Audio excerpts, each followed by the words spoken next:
Well, it's that time again. Ladies and gentlemen, it's time for the interview with Craig-Veltri.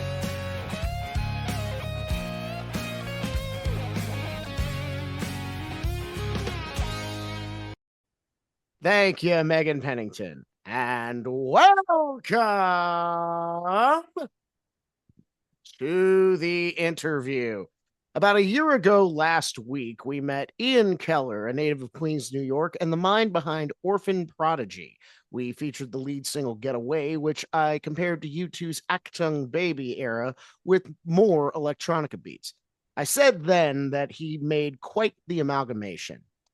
And then I heard the full debut album, Medication for the Modern World. What an everything of a record this is, especially for a sucker for a synth like myself. Ian's been touring and promoting this record, including music videos for Deep Bass and Traitor, the latter of which we will play at the end of the episode. But last year, he said the next Orphan Prodigy album is already written. We'll find out later on if it's ready. Recording in Pittsburgh and calling in from Branford, Connecticut. I didn't, and he's nodding yes. Here he is, the mind behind Orphan Prodigy, Ian Keller. Ian, welcome back to the interview. Thank you. Thanks, Craig, for having me back again, man. It's good to see you. Good to see you too, and good to hear the record in full. I listened to it shortly after and listened to it again in review. And when we spoke last, you were actually for the first time getting ready to perform this stuff live. How's it been going, and has it been like live? Has it been reaching the levels of what it is in your mind and what it is on the record? Yeah. Yeah, I mean, so I don't know. I don't know. I've been kind of telling the story lately because it was so daunting at the time, but when I was writing and recording the record, we were also simultaneously rehearsing a band for the tour, the Right. subsequent tour that's happening now. And it was really challenging, man. Like I was finishing up. Trader was one of the last songs that I think it was the last song that I recorded, and so finishing up those takes, it's like one of the songs that I kind of like take my voice into another place and stuff. So it was really Oh kind of yeah. daunting in that way. And then on top of that, I was rehearsing a band, and we were having a lot of trouble trying to translate it to a live show. What people might not know about you is that this entire record, I mean, you do all the instruments on it. You do pretty much everything already. So getting everybody up to speed with what you were doing, was that the challenge, or was it just the familiarity of the Yeah, style? I think that's the right way to say it. It was definitely the parts are very. I mean, you've listened to the record, you've heard how kind of precise and almost anal it is. Um, I wouldn't you go know, that far, but I mean, like when I'm writing a part, like I'm living and breathing that part. I start with what's most exciting, and usually that's the drums, and then it's like a synth, and then it's like the guitar, the bass or the guitars. It's like I kind of go with what excites me, and then I land last at the vocals, and that's why the words are kind of sometimes abstract, and it's really just what I'm feeling in that first scratch take. hmm. So the parts, instrumentally, getting my bass player Ray and Alan, the drummer, and Danielle, who's doing the sampling stuff to get all of that right, because there are so many parts, and to really recreate the entire thing, we'd have to have like an 8-piece band or something. So you So are doing doing the sampling live. I mean, none of this is like done to tape. There's no backing tracks, none of that kind of No, stuff. no, there are backing tracks. Because what we realized was that, it was going to be a lot of work to, full transparency. We do use backing tracks live, and it's really just to maintain that level of performance, and because we're doing this, like 3, 4 times a week now, on tour, and we found that just because we also have visuals, like when you add visuals, that you kind of have to run backing tracks, otherwise things get all screwed up. So because we're also working with like this animator who did the album artwork, and to be able to do all of that, we needed to use backing tracks. And actually, what really is nice is that it does lock in everybody in a way that I think that I don't know. I guess in my past hasn't really been there. And we tried it a couple of different ways. Like we'd have, I'd have in-ear monitors with the tracks and stuff. And I was like, this is really not for me. Like it really, as great as it sounds and all that stuff, like I need to hear the room. I need to be in it. So it's all the tracks and stuff. The metronome is all relegated to just the drummer. So I hear the room. We're using an electronic kit to really kind of capture the album sounds for a while for the first year. And this year we switched back to an acoustic drum set, and it's just really, we played New York City a couple of nights ago for New York City Mini Fest, and you could just see it. I mean, I'm just going crazy. I'm just like, rolling on the floor and stuff. Like I'm just so into it, and the band's really into it, and it was just the right move to make. And so, but I getting do back to want. your, sorry. Go ahead. Sorry. Sorry. No, I was just going to say, getting back to your original question, getting them to land the parts was a process of not just learning the parts for what they were musically, but also kind of dialing in how to technically do it. So eliminating the electronic drum set was a huge thing, and going back to an acoustic set was a big positive. So it was Just complicated, but we got there.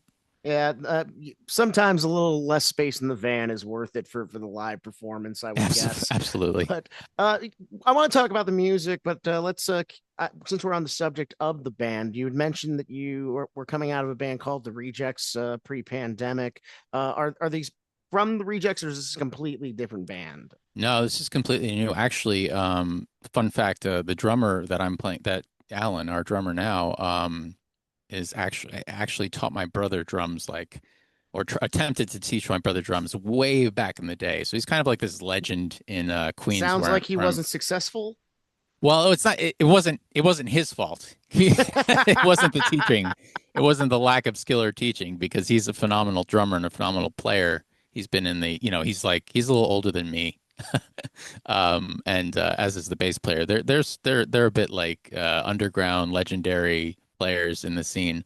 So I reached out. It was funny because I reached out to him on Facebook before we started rehearsing 2 years ago, and he was like, I don't know who you are. And like, like, who are you? You like, you know all this stuff about me. He was like really kind of freaked out. And I was like, no, you taught my brother on, the road I used to live and all that stuff in Kew Gardens. He's like, oh, got it. Like, 2 weeks later. And yeah. So uh, now we're glad here. glad he didn't wasn't so freaked out he didn't take the gig.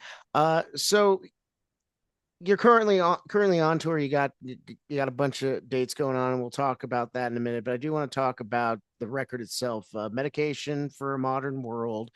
You had said that there was a concept about it, and I've read a couple of reviews that said it was mostly exploring rejection and just almost like a long form analysis of it, and I can see that. Are the critics on point with what you were trying to make a point of?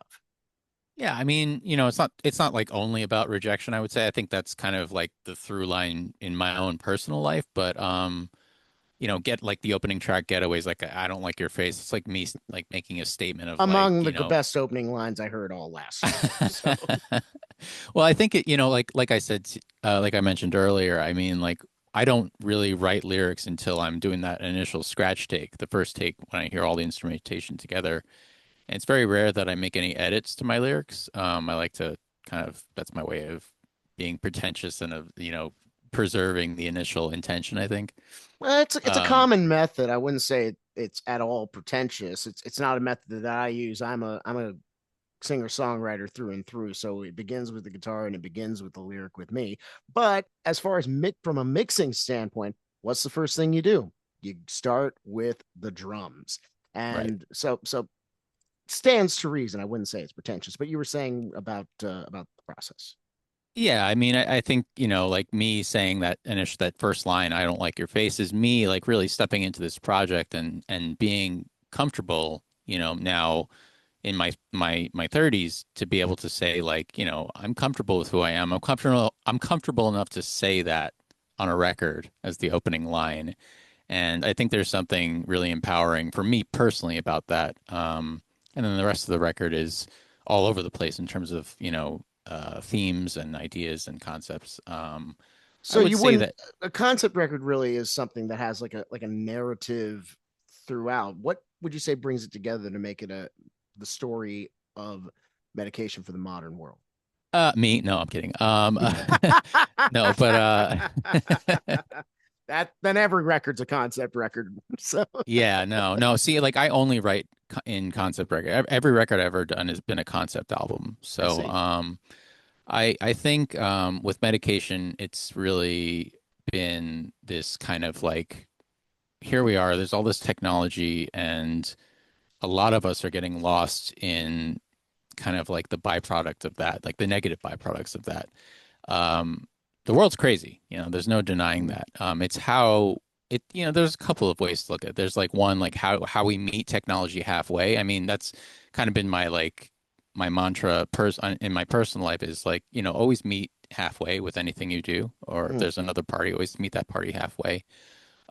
So me fully embracing technology on this record and really just, everything is In what way would you say synthetic. you embrace technology? Well, everything on the record is synthetic. I mean, the parts are all running through patches and, the drums are electronic and I think everything except for the guitar is really, just electronic. I mean, I see. electric guitar is electric in some ways. And there's a lot of, plugins and things and stuff, but um, yeah, I think which also lended a lot of space for me to vocally explore and be kind of dangerous. I think it's important for rock to always remain dangerous. I think that's something that's kind of missing right now for the genre in the mainstream. There's tons of bands out there that are doing it, dangerously still, but for the mainstream, there's just this lack of edge, I think, and I've tried to what I've tried to do with medication is really take the instrumentation, push it to its limits, really bring as much life out of the digital as possible, out of the machine as possible. We're here with Ian Keller, of Orphan Prodigy, on the Craig-Veltri interview, proud member of the Scarfire Media Podcast Network. For more on Scarfire Media, please visit our website, scarfiremedia.com. Check out all the great podcasts on the Scarfire Media Podcast Network, the Cool Brother Podcast with Malik Long, the Deep Core Lore Podcast. My apologies, Sammy Sassani, if we're saying it wrong in the past couple of weeks. Mommy Rockstar with Megan Pennington coming any day. And thank you for listening to the Craig-Veltri interview. Like, share, and subscribe. So, Medication for the Modern World is a 16-song record, so we won't go track by track, but you have put out two really great music videos on the back of this record, Deep Bass and Traitor. They are two of my favorite songs, but and we'll talk about them And individually. Getaway. And Getaway, of course, which we spoke of earlier. So those three, and Getaway is a great lead track. So obviously, that's a common. I would assume that that you felt that was the strongest introduction to your record. That was why you made it the lead single. Would that be correct? Yeah, I think it's the track that it's the track we open the set with when we play live, and it's the song that I always am most excited to play because I think I just get really happy when I hear it and when I'm playing it because it's like in the parts and I'm hearing it, it just like I can hear the excitement. It's the first song I wrote for this project, so it just really takes me back to that initial songwriting phase. So And Deep Bass, I'm really fascinated to talk about this one because this is where it goes full on into hip hop elements. And I can't help but make the comparison to kind of later era Linkin Park because of the rap verse. What at what portion of the writing did you say to yourself, I need another voice on this? In fact, I need somebody to spit on this. you know what I mean. I'm never, Medication for a Modern World. The album is a really great example of how much I like to be like closed in, boxed in, and just kind of do everything myself. But it just happened by accident, really. I had the instrumentation, those two chords going, um, and I was one of my best childhood friends, Jeff, who raps on the record. I just he was looking for a song to do, and I don't remember exactly how the conversation came to be, but we were just kind of like riffing and talking, and he's like, I got this rap, and I was like, well, I got the music, I got this music, and I don't, and he's like, want to try something? So yeah, I guess we tried it out, and it ended up being, deep bass. Yeah, and just it's very angsty, as is the entire record. So what, and deep bass, I mean, what I Well, imagine it was kind of the vowel movement phase of songwriting, and that's just kind of what came out of you. I mean, it is a very bassy kind of song. So what was yeah. I mean, the irony is that the bass line is pretty, like, it's just running the entire time. But when I title songs, like, I'm not, I've been told I have what's called synesthesia, and so I guess, part of that is part of that process is kind of like seeing, feeling, hearing, and colors and stuff like that. Hmm. So deep bass is kind of like a very, almost a literal example of that. I just felt like it was a really, I guess in retrospect, it's really kind of a dumb title because it's like just like a really deep song actually. But deep bass was really, yeah, it's just like those are the words that came to me when I heard the music, and um, yeah, that's really how simple it is. now now Jeff Wise, who did the verse on that track, is does he perform regularly with you? Is he playing in and around the New York area? Sometimes it's kind of like like a gorillas kind of thing where, like, if he's in town and we're in the same place at once, like he'll pop on the set and do the song with us. But yeah, he doesn't do it full time like we do. So he actually just had a child, so he's in the family life Congratulations, right Jeff. now. So yeah, congrats to Jeff on air. So but yeah, he was great. He was one of the best men at my wedding, and so yeah, we've had a long standing friendship. When we were introduced last year, we talked about the origins of the name Orphan Prodigy. You are in fact a child who, as a child, you were adopted, and Yes, I rejected at birth. Sorry. rejected at birth. Really? Well, I'm alluding to, So maybe I am on the right track because I do I think you believe are.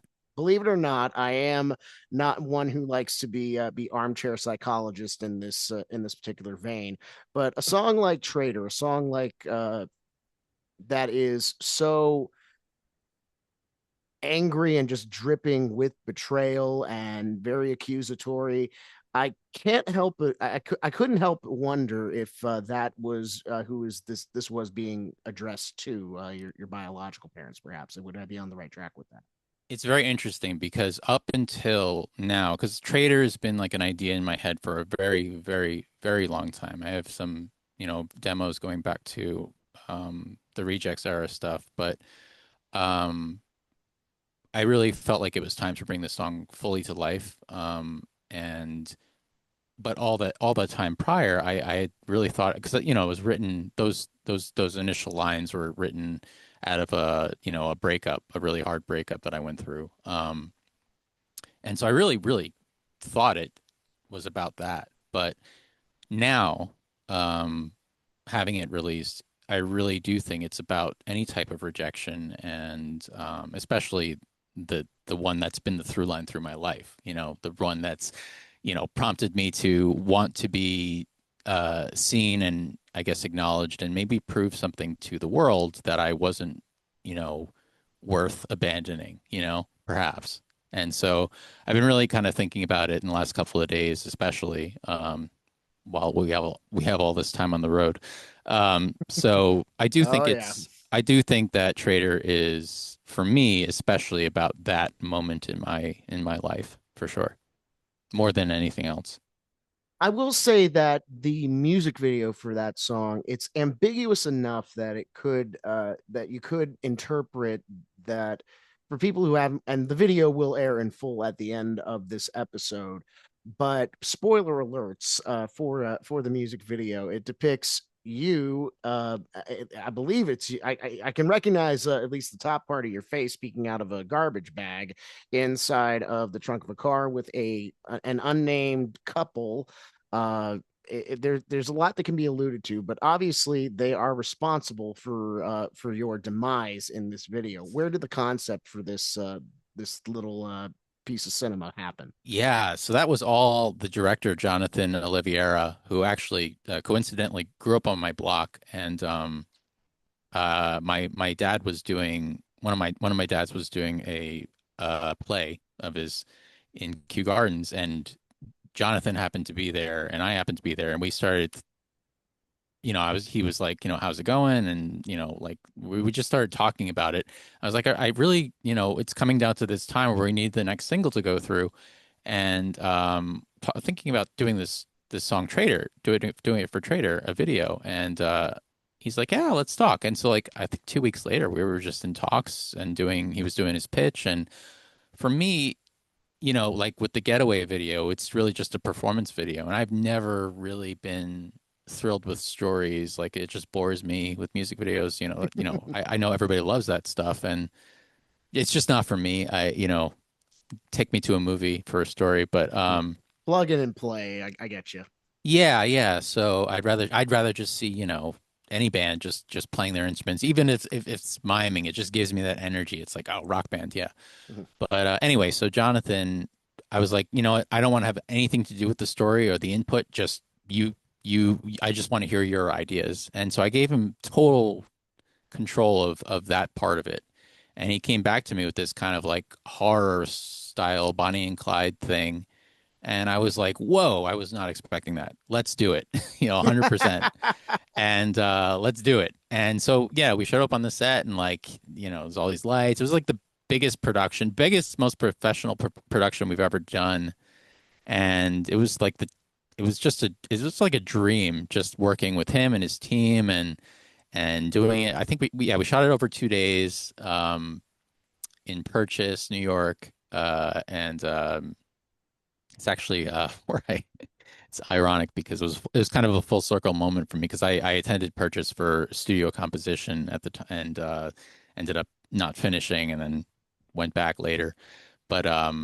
so it was interesting to be back there. But yeah, I mean the whole Bonnie and Clyde thing, like that's really like what makes that video so cool, I think. Did you talk further about where where he kind of was going with the concept and the idea and it does I mean just the editing, the lighting and some of the symbolism, the woman holding the apple, the forbidden fruit was a very Yeah, nice yeah. touch.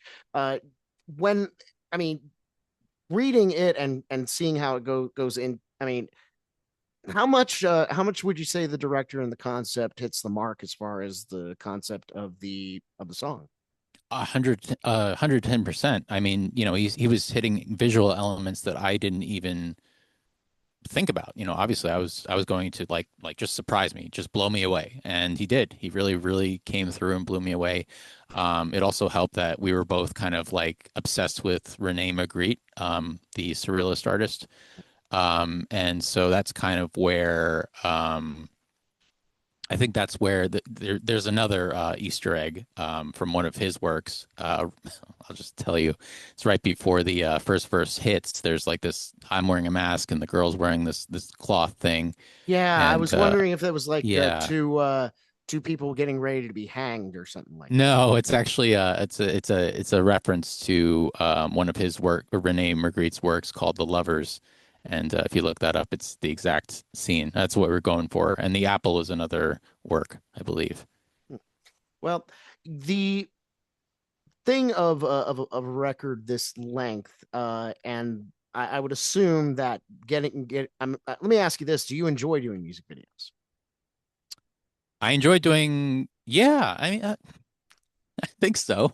You think so? Um, I think for me, it's the toughest part is, watching them back in retrospect and realizing, oh, like, because back then I was like dressing in a much more clean aesthetic and now I've kind of returned to my comfortable state of, just like white tee, black jeans, and boots, and like that's who I really am. Is I'm not like super perfect. I'm more like the guy who doesn't get sleep and just kind of throws on a t-shirt and shows up on no sleep. So Yeah. Well, that's the biggest thing. well, as you're settling into your true form, the so that is to say, you got, usually albums even this length, the standard is about three singles.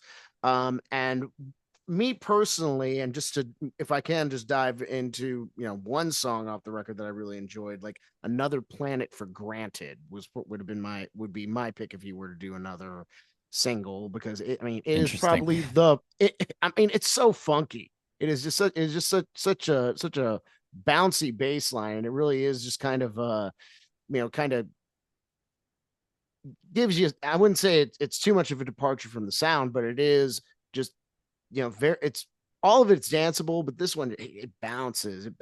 So I mean, what were you feeling when you were writing this?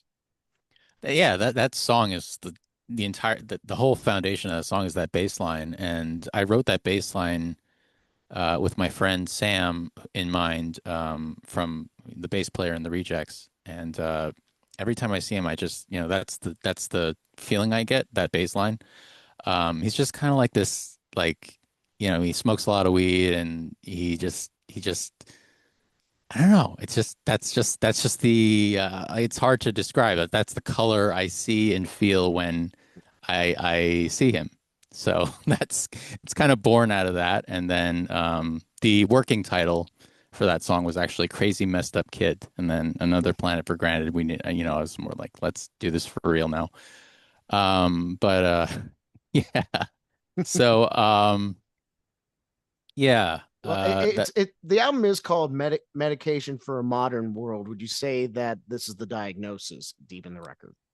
Yeah, I think so. I do think so. You're definitely on something there. But more to the song, I think it's definitely about, taking things for granted, obviously, and also it's about how humanity kind of tends to destroy things. Mm, You know, tends to take things that could be used for good and potentially use them for not.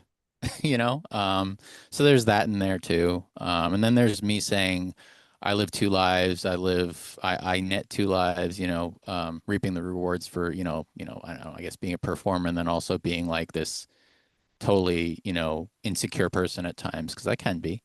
But I've conquered a lot of those demons too. So there's a lot of dichotomy in that song for sure.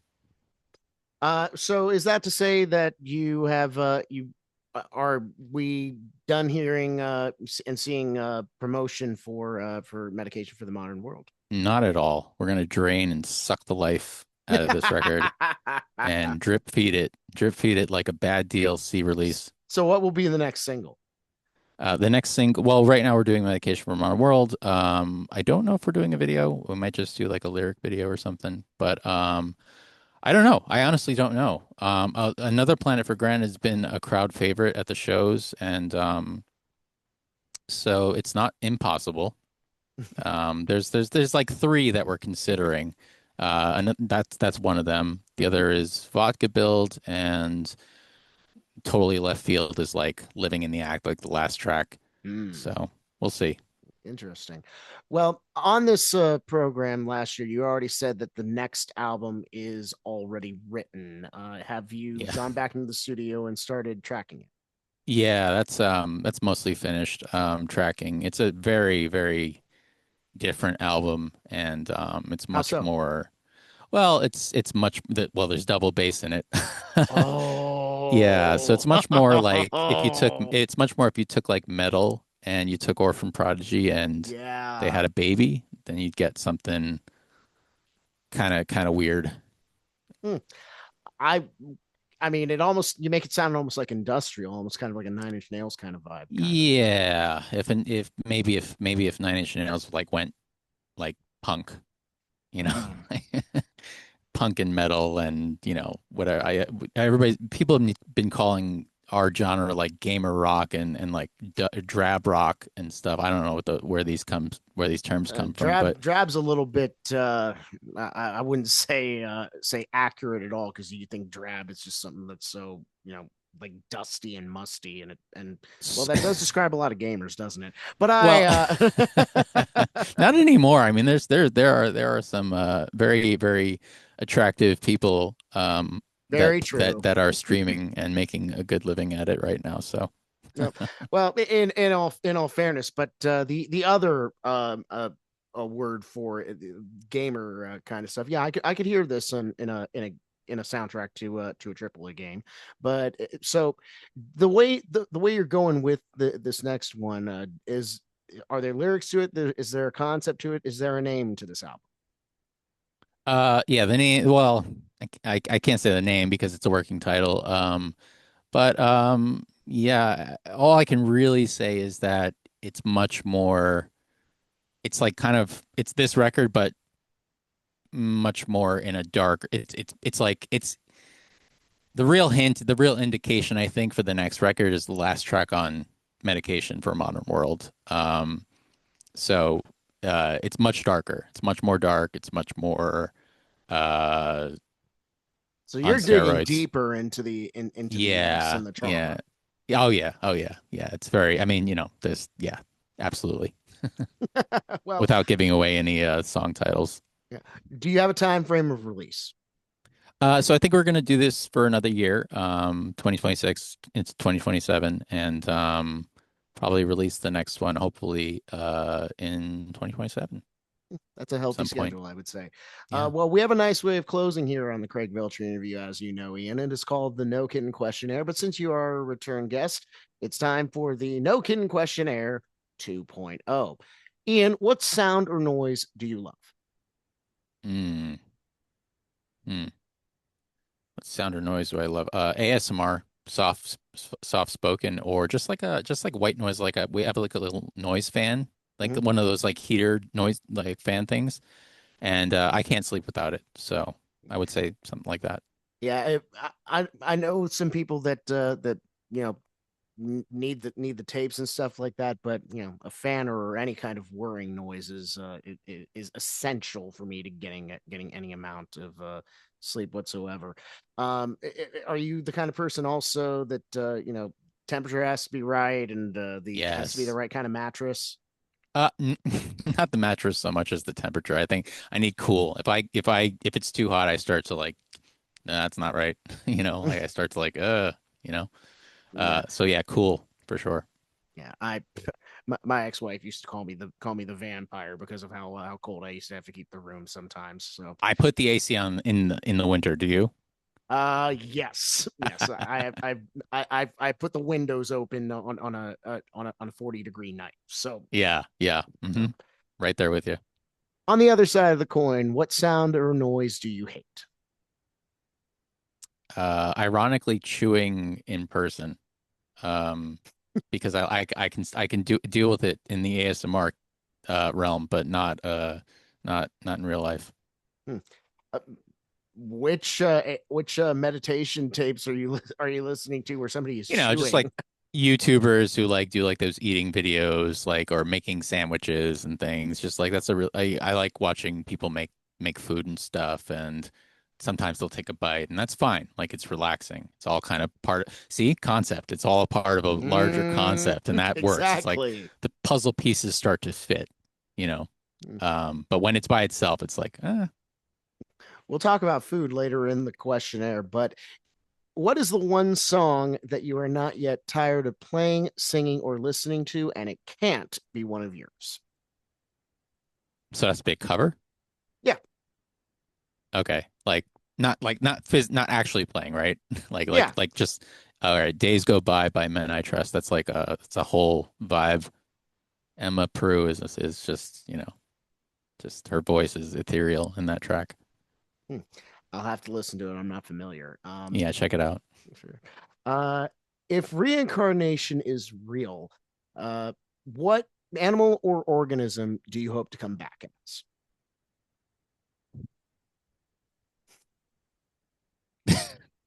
A microorganism. that A microorganism. doesn't feel or think, just kind of, exists. Hmm. That's the deepest answer I've gotten off of that one. And just think the potential. Sorry. It could become anything. So, not at all. It's great. It's great. So from foreshadowing to current question. What is your favorite food to make at home? Oh God, pizza without hesitation. Do you make your own dough, your own Oh yeah, fermenting, just yeah, just the whole process of bread in general is fascinating to me, and I'm a really big foodie. I love especially Italian food, but I really love to cook. So that's what I think that's what I'd be doing if I wasn't a musician. I'd be cooking. the Orphan Prodigy pie? What's on it? I'm not a big sweets person. It might be like a savory British kind of, a British pie or Oh, something. I meant pizza pie. Excuse me. Oh, I'm silly. Um, uh, Brian Regan had the comedian. He said when the first time he heard somebody say, "Hey, you want to go halves on a pie?" He said, "I ordered pumpkin." So there you go. There you go. For me, it would be, I think, sausage and Italian sausage and black olives.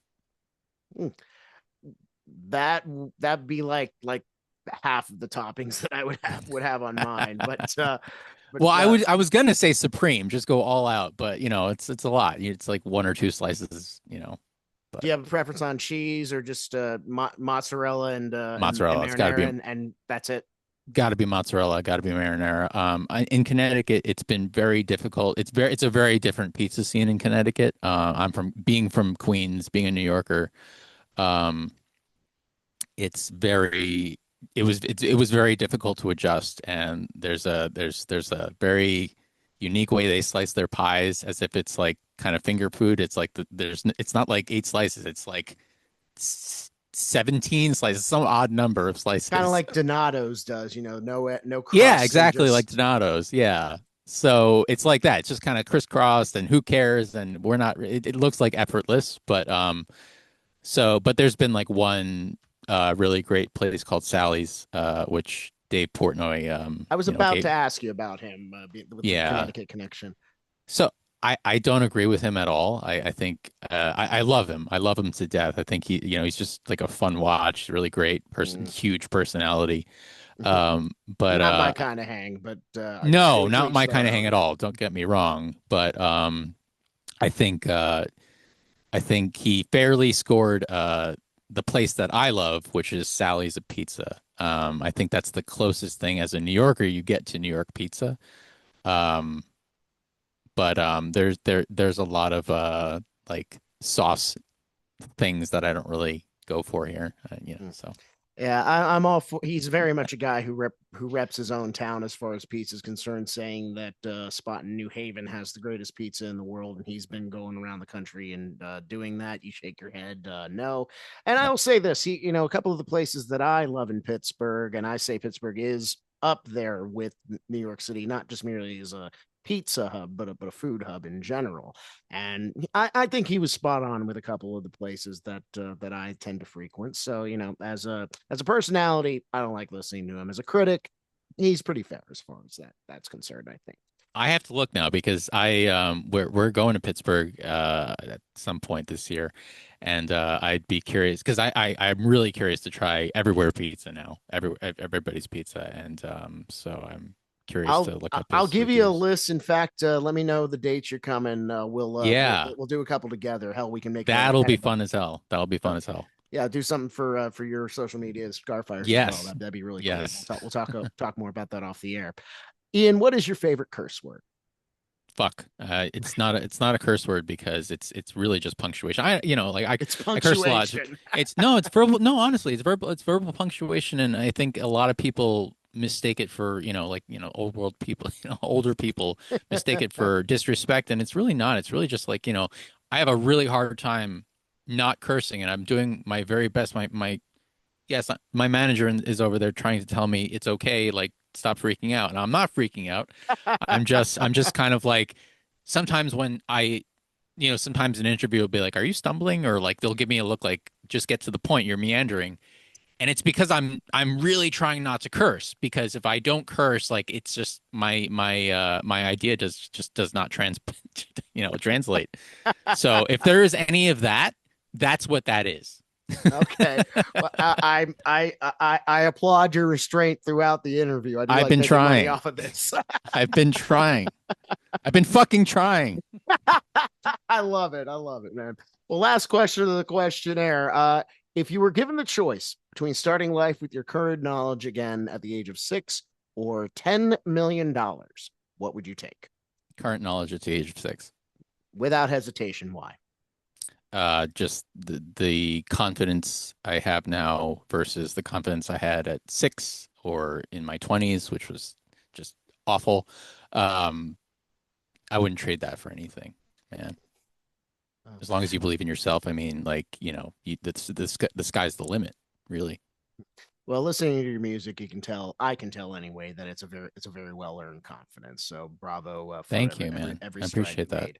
And Thank we you. have one last bit of business here on the Craig-Veltri interview. You know what to do. It is your favorite part of the show. It should be. It's time for shameless self-promotion, medication for the modern world, not going anywhere, and Orphan Prodigy going everywhere. Where can we find you on the internet and around the world? Fire away, plug your pluggables. Yeah, www.orphanprodigy.com for everything Orphan Prodigy, socials at Orphan Prodigy, YouTube at Orphan Prodigy. I am active on all of those platforms, so you're getting it for real, especially Facebook and Instagram. So that's all me. That's all me. So if you want to feel like you're talking to the artist, that's where to reach. That's where to reach me. And one of the easier artists to speak to. I hope so. I hope so. You're so open about everything, and you're so kind, and you're just a really Dave Portnoy is not my kind of hang. Ian Keller, on the other hand, my kind of guy for sure. And thank you so much once again for coming on the Craig-Veltri interview. Oh, bless you, bless you. My confidence has risen. The Craig-Veltri interview, where Craig-Veltri interviews wonderful people, is a production of Scarfire Media, the voice of the independent artist. Written and edited by Craig-Veltri. Your announcer is Megan Pennington. The opening theme, Shut Up, I Love You, written by Trenton Chandler and Craig-Veltri, performed by Craig-Veltri, produced by Jack Gavin. Inside the Cabin is available now on all streaming. Support Moonshine Vagabonds by downloading direct from Bandcamp. Time now to update the event calendar, because you must know where I am at all times. Speaking of Inside the Cabin, Megan Pennington and I are heading out to Nashville, Tennessee on April 17th for an Inside the Cabin album release party at Drifters. It will be a full band affair, no cover charge. Me, Megan Pennington, and some of the best hired guns Nashville has to offer will be rocking Drifters from 6 to 9 p.m. Tell your friends, tell a neighbor, tell the milkman, as Megan Pennington suggests. When's the last time she saw a milkman? I have some questions. Anyway, Megan and I will then be heading west from Nashville, Tennessee on April the 18th to Tin Roof, Memphis from 3 to 6:30. It'll be a solo gig for me, but Megan Pennington will be making a couple of special appearances throughout that afternoon. And then this is a big one, ladies and gentlemen. Moonshine Vagabonds take Manhattan. That's right, on April 23rd, Thursday, April 23rd. Patty Riley's in the Lower East Side of Manhattan, just right by Gramercy Park, from 10:30 to 1:30 a.m. For full dates, including Pittsburgh, Myrtle Beach, South Carolina, and just added in the greater Atlanta area, visit my website, craig-veltri.bandzoogle.com. For booking info, including full band and this podcast, email me at craig-veltri-official@gmail.com. You can find the interview on Facebook by searching the Craig-Veltri interview, YouTube at Craig-Veltri Music, and you can find me on Instagram, or as my old roommate, the Tommy Thomas, used to call it, Instagirl, at craig.veltri. For Ian Keller, I'm Craig-Veltri, and this has been the Craig-Veltri interview. With that, I'll pass. Off the album Medication for the Modern World, here's Traitor, the latest from Orphan Prodigy, on the Craig-Veltri interview. Proud member of the Scarfire Media Podcast Network.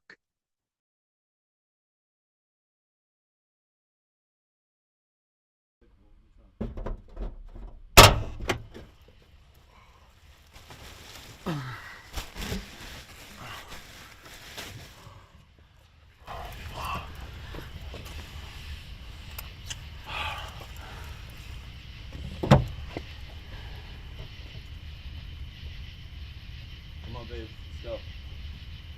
Coming.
Faith in someone new.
Supposed to do?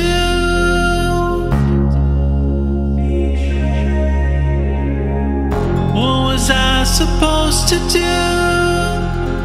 What was I supposed to say? How was I supposed to feel?